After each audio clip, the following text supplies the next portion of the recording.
तो आज के वीडियो में एक मैथ का प्रश्न है और ये मैथ एनटीपीसी रेलवे में पूछा गया था और बहुत ही अच्छा प्रश्न है, बहुत ही मजेदार प्रश्न है।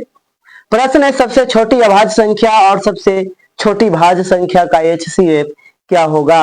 तो सबसे पहले सबसे छोटी अभाज्य संख्या क्या है, अभाज्य,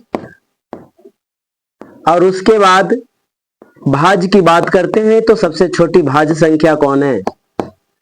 तो सबसे छोटी अभाज्य संख्या कौन है, तो अभाज्य संख्या किसे कहते हैं, डिफिनीशन आप जानते होंगे। एक और अपने आप से विभाजित होने वाली प्राकृत संख्या अभाज्य संख्या कहलाती है। और भाज्य संख्या तो यानी एक और अपने आप से, एक अभाज्य संख्या नहीं है, यानी सबसे छोटी अभाज्य संख्या की बात की जाए तो 2 है।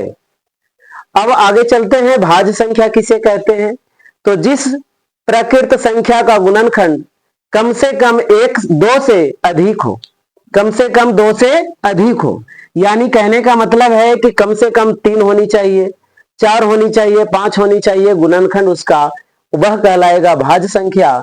तो एक भाज्य संख्या नहीं है, 2 भाज्य संख्या नहीं है, 3 भी भाज्य संख्या नहीं है, 4 भाज्य संख्या होंगे क्योंकि 1 से भी विभाजित है, 2 से भी विभाजित है और 4 से भी विभाजित है। तो कम से कम कितने गुणनखंड होने चाहिए, 3 गुणनखंड होनी चाहिए। तो इस प्रकार सबसे छोटी भाज्य संख्या 4 है।